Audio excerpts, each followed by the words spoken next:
ಶಿವಂ associates ಕಚೇರಿಗಳ ಮೇಲೆ ಜಿಲ್ಲಾಡಳಿತ ಹಾಗೂ ಸಹಕಾರ ಇಲಾಖೆ ಅಧಿಕಾರಿಗಳು ದಾಳಿ ನಡೆಸಿದ್ದಾರೆ. ಪೊಂಜಿ ಮಾದರಿಯ ಹಣ ಸಂಚಲನ ಯೋಜನೆ ನಡೆಸಿದ ಆರೋಪದ ಹಿನ್ನೆಲೆ ಈ ಕಾರ್ಯಾಚರಣೆ ನಡೆದಿದ್ದು, ಶಿವಾನಂದ ನೀಲಣ್ಣವರ ಮಾಲೀಕತ್ವದ ಸಂಸ್ಥೆಗೆ ಸಂಬಂಧಿಸಿದ ಶಿವಬಸವನಗರದಲ್ಲಿರುವ 2 ಕಚೇರಿಗಳಲ್ಲಿ ದಾಖಲೆಗಳ ಪರಿಶೀಲನೆ ನಡೆಯಿತು. ಜಿಲ್ಲಾಧಿಕಾರಿ ಮೊಹಮ್ಮದ್ ರೋಷನ್ ಅವರ ನಿರ್ದೇಶನದ ಮೇರೆಗೆ ಸಹಾಯಕ ಆಯುಕ್ತ ಶ್ರವಣ ನಾಯಕ ನೇತೃತ್ವದ ಅಧಿಕಾರಿಗಳ ತಂಡ ಹಣಕಾಸು ವ್ಯವಹಾರಗಳು, ಹೂಡಿಕೆ ದಾಖಲೆಗಳು ಹಾಗೂ ಸಾರ್ವಜನಿಕರಿಂದ ಸಂಗ್ರಹಿಸಲಾದ ನಿಧಿಗಳ ಮಾಹಿತಿಯನ್ನು ವಿಸ್ತಾರವಾಗಿ ಪರಿಶೀಲಿಸಿತು. ಪರಿಶೀಲನೆ ವೇಳೆ ಹಲವು ಮಹತ್ವದ ದಾಖಲೆಗಳನ್ನು ವಶಪಡಿಸಿಕೊಂಡಿರುವ ಮಾಹಿತಿ ಲಭ್ಯವಾಗಿದೆ. ಈ ಕುರಿತು ಪ್ರತಿಕ್ರಿಯಿಸಿದ ಸಹಾಯಕ ಆಯುಕ್ತ ಶ್ರವಣ ನಾಯಕ್, ದಾಖಲೆಗಳ ಪರಿಶೀಲನೆ ಹಾಗೂ ಮಾಹಿತಿ ಸಂಗ್ರಹಿಸುವ ಕಾರ್ಯ ಮುಂದುವರೆದಿದೆ.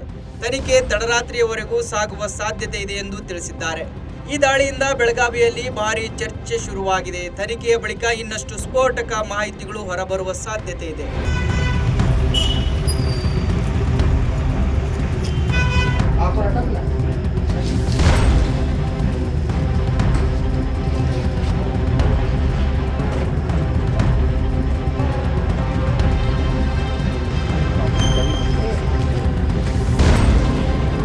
ನ್ಯೂಸ್ ಡೆಸ್ಕ್, ಸಂಪೂರ್ಣ ನ್ಯೂಸ್, ಬೆಂಗಳೂರು.